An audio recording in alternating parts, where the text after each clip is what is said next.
Bonjour tout le monde, vous êtes avec Fred dans une petite vidéo pour Freddy Mix Tattoo. C'est suite à une question, j'ai une collaboratrice à moi qui m'a contacté, qui m'a posé certaines questions et du coup je me suis dit, bah écoutez, ce qu'on va faire, c'est qu'on va se faire une petite vidéo pour vous parler de ce problème qui a dû vous arriver si vous êtes débutant et je vais vous expliquer pourquoi, comment, tout ça.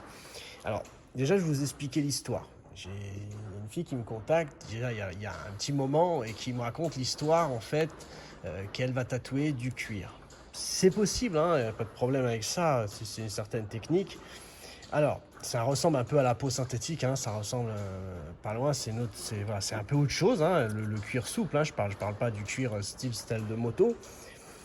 Et ce qu'elle a rencontré comme problème, c'est le problème que beaucoup de gens rencontrent. Donc j'ai essayé de reconfigurer, refaire un peu la configuration qu'elle possède. Sauf que moi, vous avez vu, ma Dark Horse, elle a le petit crochet à l'avant qui est cassé. Donc je me suis permis de mettre un petit élastique pas trop serré.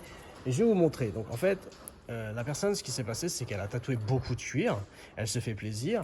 Les aiguilles n'accrochent pas trop dans ce qu'elle fait. Hein, elle va faire de la couture. Mais je pense d'où viennent ses problèmes. Alors son problème à elle, c'était elle s'est rendu compte que son alim avait un petit problème, qu'elle s'allumait plus, voilà.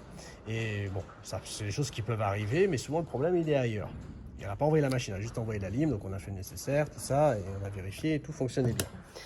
Et retour chez elle, elle a commencé à tatouer, et elle s'est dit, bon ben, il y a un problème, c'est que mon alim, son voltage il descend. Donc on appuie sur la pédale, tout se met en marche, et au lieu d'être par exemple je prends un exemple à 8 volts par exemple, ben de 8 elle va passer à 4, 5. Et quand elle lâche, hop, ça revient. C'est quelque chose qui est mort à l'intérieur, ça a surchauffé. Et je vais vous expliquer comment on peut fabriquer ce problème. Donc déjà, la personne, première chose, on me dit à quel voltage vous tatouez votre cuir. Sachant que c'est la Dark Horse classique, ok, avec un slide, de la graisse à mettre des côtés, vous savez, vous connaissez un petit peu le principe. Alors elle a dit entre 5, 6, 7 max. Donc déjà, je vais essayer moi avec celle-là. C'est pas une lime super puissante, hein, vous voyez, c'est un modèle... voilà, donc là je suis à 6 volts, regardez.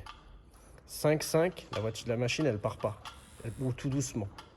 Donc déjà, voilà, je vais essayer de la faire partir, vous voyez, je suis à 5,9, 6 volts, elle part. 6 volts, elle part. Donc on va dire qu'elle tatoue à ce volt. Allez, on va dire qu'elle tatoue à 6 volts 5. Vous imaginez?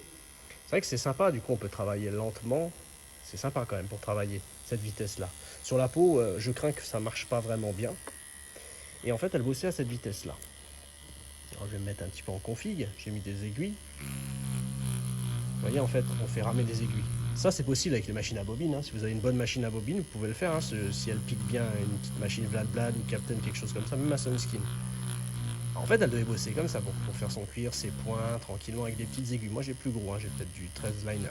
Vous savez ce qui se passe quand on bosse comme ça pendant... Ah, je vais pas dire qu'elle appuie comme ça, mais il suffit d'appuyer, hein, d'avoir une petite pression, c'est que les aiguilles sont hyper molles, vous voyez, on cale le moteur rotatif.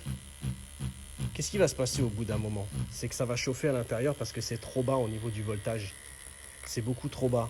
C'est comme si vous gardiez un petit peu un sèche-cheveux posé sur un tissu et vous le gardez longtemps, vous êtes en train de faire chauffer le moteur, vous voyez en fait, il rame là. On le freine vachement. Et quand on le freine, ben, ça fabrique en fait de la chaleur. Il chauffe, et au bout d'un moment, ce qui va se passer, c'est qu'il casse pas toujours. Hein. Moi, ça m'est arrivé une fois avec un pen. J'avais un pen, peut-être pas celui-là, mais un autre pen d'une autre marque. Et j'ai fait pas mal de tatouages à basse vitesse, c'est-à-dire j'étais au plus bas, j'étais à 7, ça me faisait plaisir, 7, 7, 7, 5. Et il fonctionnait très bien, il piquait la peau, hein, donc j'avais pas à me plaindre. Mais qu'est-ce qui s'est passé? Il s'est passé la même chose qu'à cette fille. C'est qu'après, quand elle tatoue avec des autres alimentations, puisqu'elle va en avoir une nouvelle, elle va s'en acheter une autre, et à cause du moteur qui a pris sa claque dans la figure, il y a des fluctuations quand elle appuie sur la pédale. Elle envoie sa machine, et elle, à l'intérieur, ça fluctue. Ça veut dire, par exemple, vous allez par exemple à 7 volts, ça ne va pas bouger, il va marquer toujours 7 volts. Et là, la machine, elle va se balader. On a l'impression qu'elle descend à 6, elle remonte à 8. Souvent, après temps, elle fait que baisser. Hein. Voilà. Donc, le truc, c'est que les machines rotatives, la peau, ce qu'il faut pour piquer avec, c'est déjà mettre une plage de voltage correcte. Les rotatifs, c'est souvent plus que les bobines. Hein. Donc, là, pour une plage comme ça, moi personnellement, sur peau, vous savez, hein, pour ceux qui tatouent vraiment la peau humaine, si on tatoue à ce voltage-là, on a 7 volts. Vous savez clairement que les aiguilles, regardez, elles vont accrocher dans la peau. On n'arrive même pas. Vous voyez, elle accroche le gant. Vous voyez, en fait, elles accrochent. Donc, on est obligé de lui mettre un voltage correct. Voilà. Là, ça commence à devenir correct pour une rotative, quoi. Bah, tout juste avec des petites aiguilles, il faut voir si elles bloquent pas. Parce que nous, la différence d'elle, c'est que dans la peau, comme ça rebondit, ça bloque les aiguilles. Vous voyez en fait, là mon gant il n'est pas tendu, mais si je le tendais, là ça commence à aller. Mais on a 7,6, ça c'est le minimum, mais si on veut faire du traçage, c'est mort. Hein. Là c'est de la motocross, on s'embourbe. Voilà, peut-être pas non plus.